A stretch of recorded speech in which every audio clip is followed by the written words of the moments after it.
Zavod Burja, odnosno Bura je neprofitni zavod čije poslanstvo je osnaživanje ranjivih grupa slovenskog društva i to kroz obrazovanje, kulturne i umjetničke projekte koji jačaju tolerantno i kreativno društvo.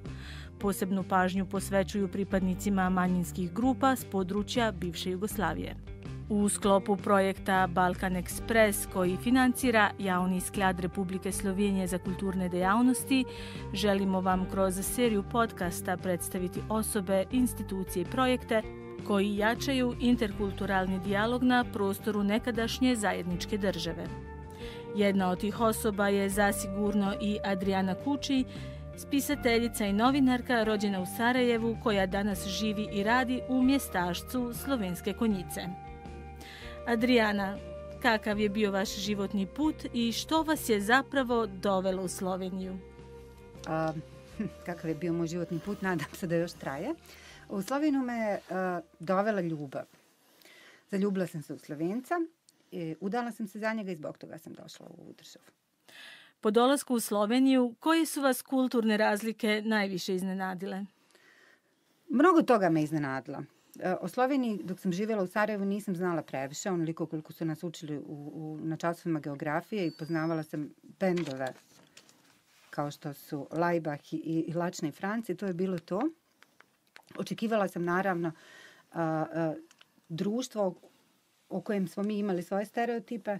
Društvo koje sam srela je ipak drugačije, vjerovatno i zbog toga što u Sloveniji ne živim u nijednom od većih gradova, već u maloj opštini Slovenske Konjice i mislim da me možda najviše iznenadio recimo prisutan seksizam u šalama kojeg je puno više nego u bosanskom društvu za koje očekujemo da je primitivno. Možda neki primjer? Pa mnogo je takvih primjera. Recimo ako se dječak igra sa djevojčicom i došao njoj u goste, očevi se prilično uzbude ako se to dijete igra barbikama. Evo to je jedan od tih primjera. Koje stereotipe si imala o Slovencima prije nego što si došla u Sloveniju? Nisam imala posebnih stereotipa, nekako im nisam sklona, ne prihvatam ih. Mislila sam da je društvo puno liberalnije i slobodnije nego što jeste, ali to sam sve zaključivala na osnovu MES-a, male eksperimentalne scene Sarajevo, festivala na kojem su uvijek gostovale slovenačke predstave koje su bile jako napredne za to vrijeme. Koje su glavne razlike po vašem mišljenju između Slovenaca i Bosanaca? Da li možemo generalizirati i potvrditi stereotipe kojima se tako rado vraćamo? Mislim da ne možemo generalno. Postoji to da kada u Sarajevu sretneš komšiju, svom house pričaš s njim 5 minuta, nema veze što ga ne poznaješ, rasplete se razgovor, znači ljudi lakše upadaju u te small talk varijante. Toga u Sloveniji nema, to sam recimo primijetila čim sam došla, bilo me jako čudno. Ali ostalo, ne vjerujem da se može jedan narod posebno generalizovati na bilo koji način i da sve potpada pod stereotip. Ipak ste u Slovenskim Konjicama našli neko dobro društvo, ljude sa kojima se razumijete. Tako je. Ima između ostalog i ljudi iz Bosne, ali vrlo malo. Jer mislim da se generalno, dok sam živjela u Bosni, nisam se družila s ljudima zato što su iz Bosne, nego zato što mi je pasao, ne znam, neki njihov senzibilitet i moj njima. Tako je i sada u Sloveniji. Većina mojih prijatelja su Slovenci, ali imam i ljude iz Bosne s kojima se družim i imamo vrlo lijepa druženja, jako se razumijemo, krasno nam je, ne vidim neke sada strašne razlike. Da li ste u ta vaša slovenska druženja možda doveli neke bosanske običaje? Pa možda i jesam. Recimo tu da pošto smo mi ipak malo društveniji, za Slovenske Konjice koje su stalno prazne, čak i u vrijeme veselog decembra kada nema epidemije. To je prazan mali gradić.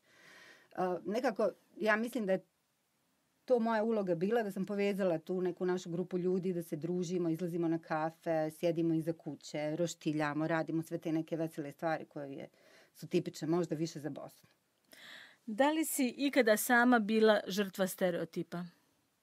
Moguće, ali sam nikada na to posebno obraćala pažnju. Ja spadam one ljude koji su na neki način zaštićeni kao polarni medvedi. Znači nisam došla u Sloveniju da tražim posao.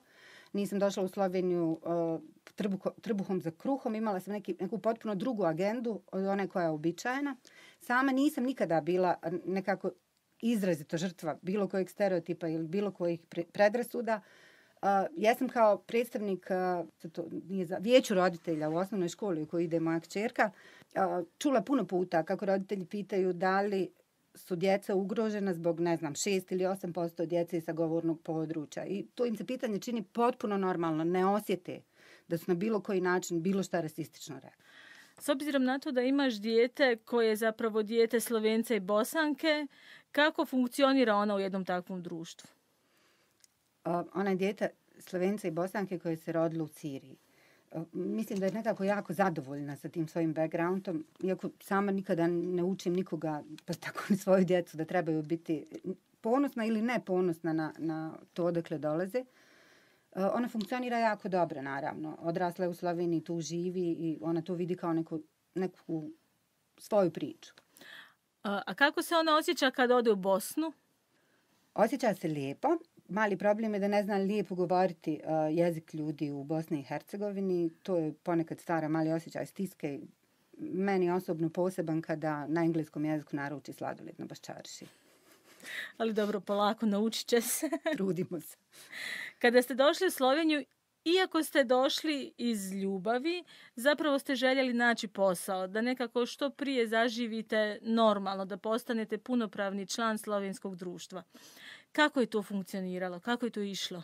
Kao što sam ti malo prije rekla, nekako nisam imala paničnu potrebu za poslom i željela sam raditi to jedino što zapravo znam raditi u novinarstvu, u tom svijetu koji je meni blizak.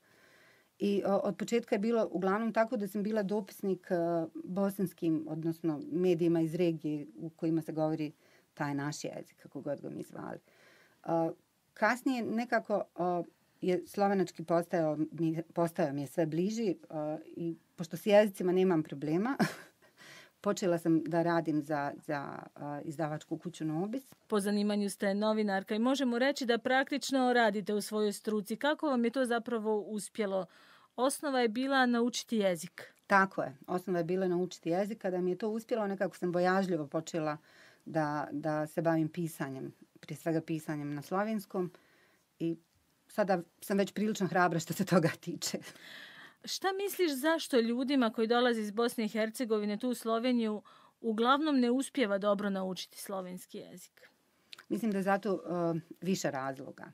Najviše ljudi koji dolaze iz Bosne i Hercegovine da rade u Sloveniji, tu nekako počnu svoj život, su ljudi koji se bave zanimanjima za koja jezik i nije od nekog presudnog značaja. I koji vjerovatno, iako to možda ružno zvuči, da tako kažem, ne znaju tako dobro ni svoj jezik književno ispravno govoriti. To je jedan od razloga. Mislim, naravno, tu sada u zadnje vrijeme mnogo ljekara i stomatologa koji dolaze i oni se vjerovatno nauče jezik pravilno. Drugi razlog je taj da, kao i svuda na svijetu, ljudi koji dolaze nađu druge ljude koji su prije njih došli i na neki način žive povezani jedni uz druge i nemaju neke posebne potrebe za jezikom. I vjerujem da zbog toga nemiješanja dođe do toga da se jezik ne nauči. I društvo samo od sebe nije naročito ljubazno prema ljudima koji ne znaju jezik. Znači, ako u Sloveniji ne znate slovenski jezik, čak i prodavačica u bilo kojoj prodavnici dozvolite sebi da bude drska i da kaže: a ne govorite slovensko? Kaj lahko po slovensko, da bi vas razumela? I to je taj problem. Ako vam to neko kaže u trenutku kada vi pokušavate govoriti jezik na kojem još uvijek nemate nikakvo samopouzdanje, to vam je jedan ogroman korak nazad. I vjerovatno mnogo ljudi koji dođu nemaju samopouzdanja i vjerovatno tako dođe do tih grupa. To su samo moje pretpostavke, naravno. Pretpostavke, ali to su takve educirane pretpostavke iz nekih iskustava. Tako je.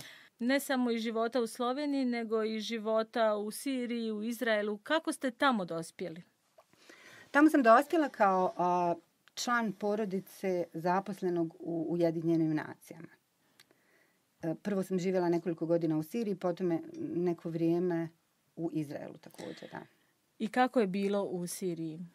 Sirija je još uvijek moje najljepše životno iskustvo. Sirijci su prekrasni ljudi i vjerovatno i to stereotip ako to na taj način kažem, ali ja zaista nisam za svo vrijeme koje sam provela u Siriji nikada imala nijednu situaciju u kojoj sam se osjećala kao nedobrodošao stranac.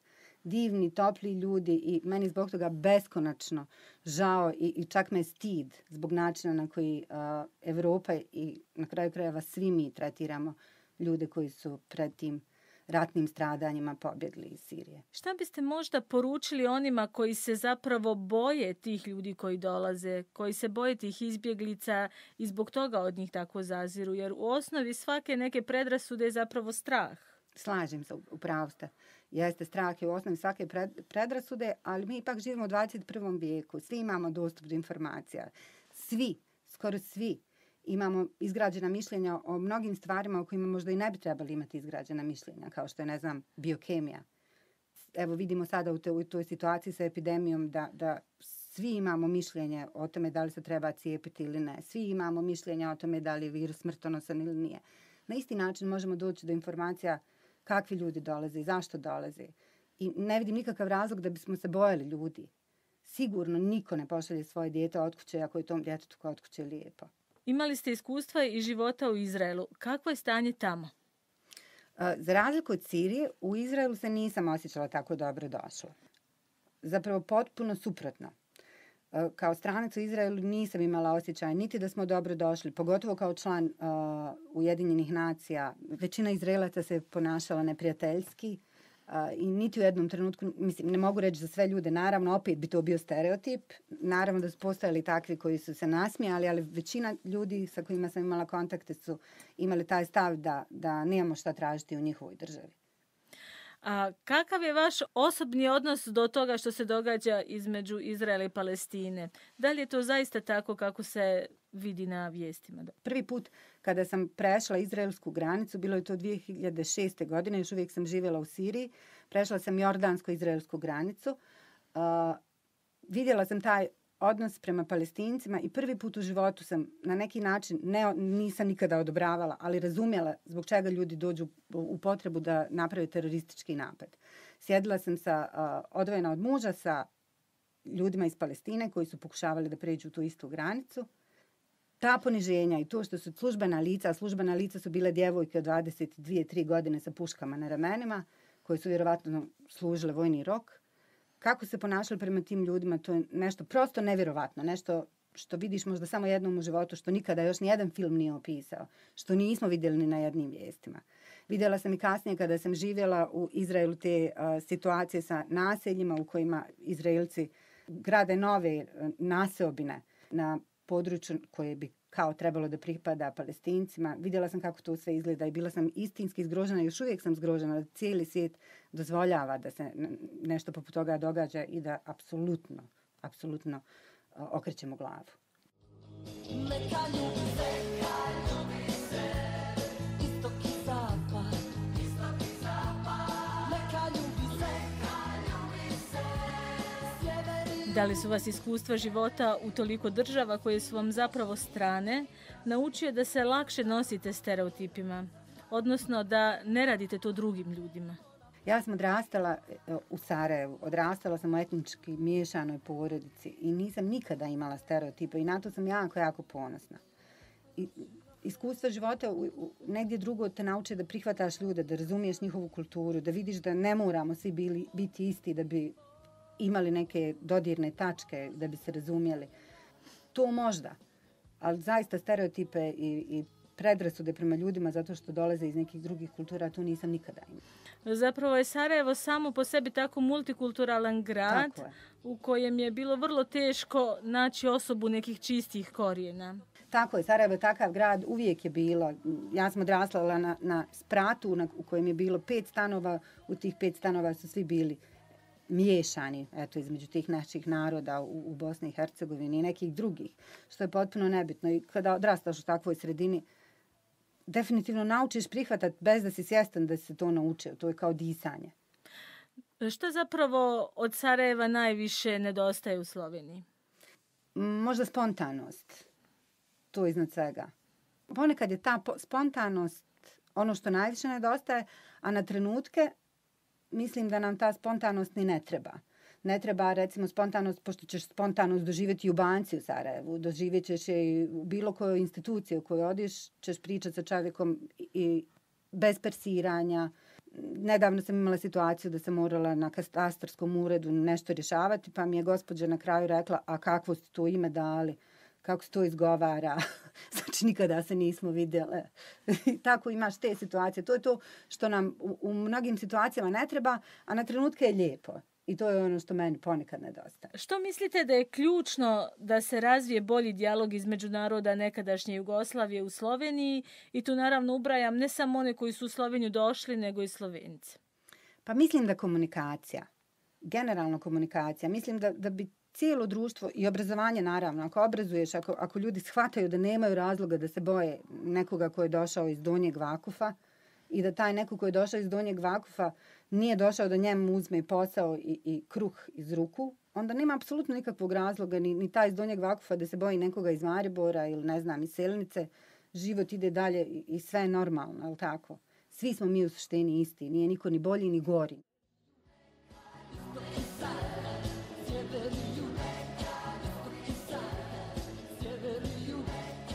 Zapravo smo nekako svi građani svijeta, pogotovo sada kada nekako granice nestaju. Da, potpuno nemaju više smisla, ali mi se još uvijek držimo svojih torova. Baš jutro sam imala raspravu sa prijateljicom koja je referirala sebe kao muslimanku i rekla, naravno Sarajka je, i rekla je da ima osjećaj da je muslimanima zabranjeno sve zbog toga što ako nemaju dvojno državljanstvo, znači hrvatsku putovnicu, ne mogu više preći u Hrvatsku. Mislim da se radi o pogrešnoj informaciji, nije bitno, ali onda sam me pitala da li se to odnosi i na druge ljude koji nemaju hrvatski dokument. Znači da li neko ko ima bosanski pasoš, a Srbin je, ili sebe vidi kao Srbina ili kao Kineza, nema veze, da li on može prijeći granicu. I onda sam osjetila da sam na neki način povrijedila tim svojim pitanjem. Iako to nikako nije bila moja namjera. Mislim da to referiranje ko smo, šta smo, da je to svrstavanje u torove, Urban je rekao to, ona je rekao ovo, da nam to najviše štete pravi. Najmanji problem je trenutno šta misli taj mađarski premijer vlade ili šta je već po zanimanju funkciji za Bosnu i Hercegovinu. Njegovo mišljenje da muslimani smetaju, ali ne smetaju, je puno manji problem od stvarnih problema koji muče tu zemlju. A koji su to stvarni problemi koji muče tu zemlju? Pa mnogo je stvarnih problema. Mislim da je prije svega korupcija problem, veliki problem i ogroman problem je obrazovni sistem. Veliki problem je to da umjesto da bi privreda se na neki način razvijala, da bi se nešto dobro desilo u državi u kojoj prije 4 stoljeća se rat zaustavio. Austrija je bila 50. godina gladna. Nedavno sam čitala neku studiju u kojoj opisuju kako su 50. godina mačke nestale sa ulica jer su se tim hranili. Gdje je Austrija bila 25 godina nakon rata, pored svih sankcija, i gdje je Bosna i Hercegovina nakon svog rata poslije 25 godina. Možda u čak i gorem stanju. Moji prijatelji se boje da će početi rat. Svi slušaju samo političare, svi se bave samo nacionalnim pitanjima. Nacionalno pitanje nas je i dovelo tu gdje nas je dovelo i 92. godine i tu gdje smo sada nakon svih tih godina. To je zapravo užasna informacija. Da ljudi koji su proživjeli rat još uvijek misle da tog rata može biti. Naravno da misle, jer politička retorika je takva da vječito treba nahuškavati jedne na druge. Jer samo na taj način ti političari koji su na vlasti ostaju na vlasti. Iskorištava se taj moment i zbog toga je Bosna u situaciji u kojoj jeste sigurno. Ja sam uvjerena da država s toliko prirodnih bogatstava bi morala napredovati mnogo bolje. Da bi imala veliki potencijal. A šta je s tim potencijalom? A kako to vide mladi? Najviše o tome govori to da koliko mladih ljudi odlazi iz Bosne i Hercegovine i seljava se u države Zapadne Evrope. Ja ne znam ni jedno dijete svojih prijatelja koje namjerava svoj život nakon srednje škole ili studija nastaviti u Sarajevu, što je žalosno, ali je jako razumljivo. Marko Milic is into the ball game now. There's a steal. And he's scoring. He is from Slovenia and the finest NBA player ever from Slovenia. Operations for America West Arena. Well, he's not like a janitor or something. No. He is. And he was a terrific player, Alvin Adams was. Kada ste došli u Sloveniju, rekli ste da ste se zaposlili u izdavačkoj kući Nobis i jedno od vaših prvih dijela zapravo tu je enciklopedija slovenskih košarkarskih reprezentantov. Tako je. Kako je bilo stvarati jednu takvu knjigu? To je bio prekrasan novinarski projekat. To je značilo napraviti više od 90 intervjua u manje od pola godine, znači u 26-7 sedmica, i bilo je jako, jako zanimljivo. Na neki način sam bila prisiljena početi pisati na slovenskom jeziku intenzivno, što je možda i najbolji način da sam sebe, da nemaš previše vremena da analiziraš da li je struktura rečenice tu što bi morala biti. Čim imamo vremena, svi se mi tim počnemo previše baviti. Nekako izađu sve nesigurnosti u prvi plan. To je bilo prekrasno iskustvo, upoznala sam te slovenske heroje na neki način. Provela sam vrijeme s njima, napisala sam knjigu, razumjela sam ih i ta knjiga nije imala nijednu lošu kritiku, što je skoro nevjerovatno. Koje su vam najdraže priče iz te knjige?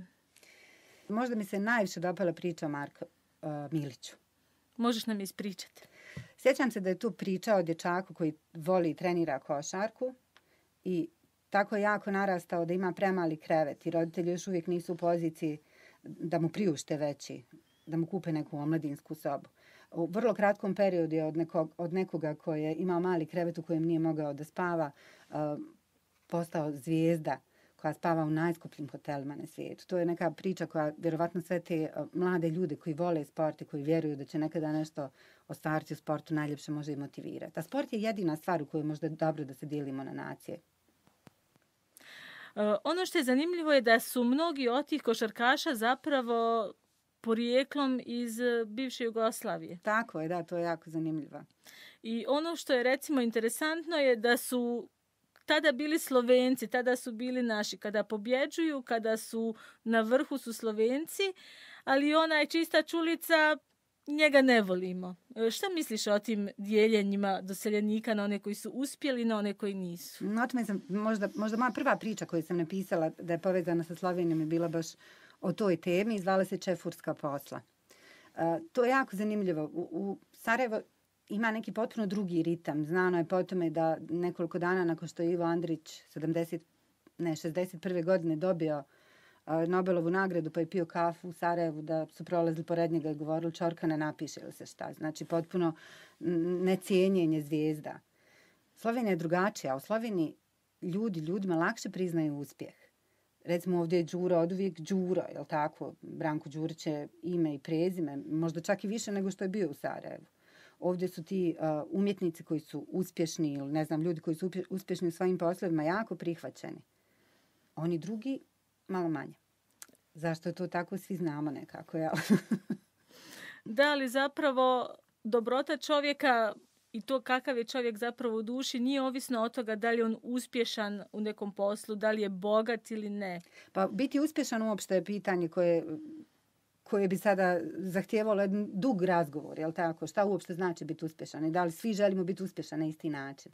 Ali dobro, svi znamo da šta se smatra uspješnim u tom trenutku je taj neki materijalni uspjeh, u umjetnosti uspjeh da dođete do neke publike koja će na sve moguće načine doći do tog vašeg dijela. Ako vam se to omogući, onda ste smatrani uspješnim i onda nema veze što ste čefur. Ali ako ne znate slovenački, znate ga sa slabim akcentom dok čistite WC i pjevate pjesmu Željka Joksimovića negdje na nekoj pumpi uz autocestu, onda je tu problem. To nije vaša jedina knjiga na slovenskom jeziku. Izdali ste i knjigu za djecu. I ovih dana izdajem za Mariborsku založbu Litera i roman na slovenskom jeziku. Možeš nam malo reći nešto o tim projektima? Mogu. Roman je već na neki način objavljen na internet stranici Ars Litera u dijelovima. U januaru, odnosno od januara do marta će se pojaviti u svojom tiskanom obliku i jako mu se radujem. Iako sam nekada napisala priču o tome kako nikada neću pisati o ratu, nakon svih tih godina sam ipak napravila priču koja je priča o ratu i priča o ljubavi i priča o gubicima i priča o tome koliko smo svi mi koji smo ratove doživjeli i preživjeli, čak i ako nam se to ne vidi kada nas pogledate, svejedno nosimo neke svoje traume sa sobom. I napisala sam je na slovenskom jeziku, znači to je prvi roman koji sam napisala na slovenskom jeziku za odrasle i nekako sam jako ponosna na taj projekat. Ja sam u ovom razgovoru također željela izbjeći temu rata i zato vas nisam o tome ništa pričala, ali s obzirom da ste otvorili temu, nekako mi se čini da bez toga razgovor sa osobom koja je rat preživjela u Sarajevu ne ide. Kako je bilo tada? Ja sam tada imala 16, od 16 do 20 godina. Znači, to je taj period, toliko sam bila stara kada se događao rat u Sarajevu. Sada iz ove perspektive kad pogledam znam da je bilo grozno. A tada je život svejedno tekao. Jer niko ne može osjećati strah 24 sata. Niko se ne može baviti ratom 24 sata. Svi oni neki kratki trenuci kada taj rat nije direktno uticao na naše živote su bili trenuci kada se život događao. I tako vjerovatno svi ratovi protiču. Vidjela sam taj rat iz pozicije nekoga koga je doživio i preživio kao građanin Sarajeva u gradu koji je bio pod opsadom. Vidjela sam drugi rat kada sam bila u Siriji. Posmatrala sam ga iz pozicije člana Ujedinjenih nacija. I to je ogromna razlika. I mi se zaboravljamo na te ljude u ratu. Isto kao što smo mi te 3,5 godine zaista bili zaboravljeni. Od početka smo možda bili prva vijest na nekim dnevnicima. Na kraju je pitanje koliko nas je pominjalo. Čak i naši dnevnici u rijetkim trenucima kad smo imali struju prema kraju rata su govorili o podacima kao to danas je umrlo 13 ljudi od korone. Mi smo tada imali, danas je naših 8 sugrađana ubilo granata ili ustrijelio snajper. I to je bilo to. Na to svi zaboravljamo. I to je nekako možda najtužnija stvar rata. Ratovi su svuda oko nas, svejedno.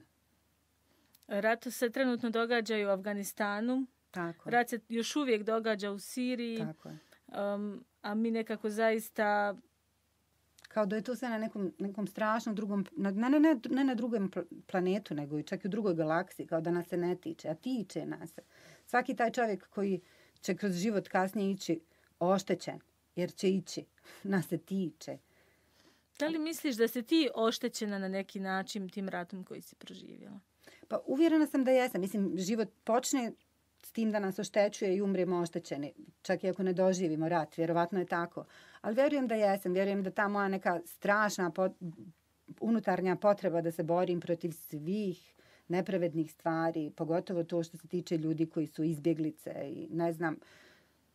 Uvjerena sam da je to sigurno posljedica rata. Svi imamo te podsvijesti u koje guramo stvari koje nam nisu bile lijepe, a ja sam ih sigurno mnogo doživjela u tom periodu. Postao je film koji je snimio bosansko-hercegovački režiser Nenad Dizdarević. To je bio dokumentarac sa djecom, glumcima koji su pred sami rat snimili film po knjizi od Branka Čopića Magaraće godine. Taj dokumentarac je nazvan 4. strana mozga.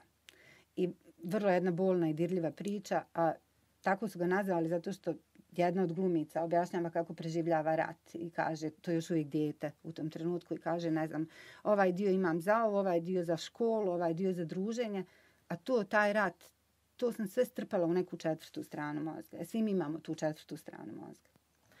Adriana, hvala lijepa za taj iskren odgovor. A sada, pošto se polako približavamo kraju našeg razgovora, još jedno pitanje.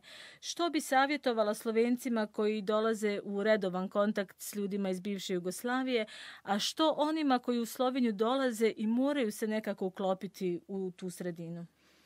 Pa ne znam baš da sam osoba koja je vjerodostojna za davanje savjeta, ali kada bih već savjetovala bi da se svi ljudi, jedni i drugi i treći i oni koji dolaze i ne dolaze uvijek prema ljudima koji upoznaju, ponašaju otvoreno, pristupačno i srdačno. I da razumiju da niko od nas ne grize osim pojedinaca, ali to će već procesuirati sudovi, jel tako? S ovim pitanjem i odgovorom zaključujemo ovu epizodu podcasta Balkan Express. Adriana, hvala vam za razgovor. Hvala vama.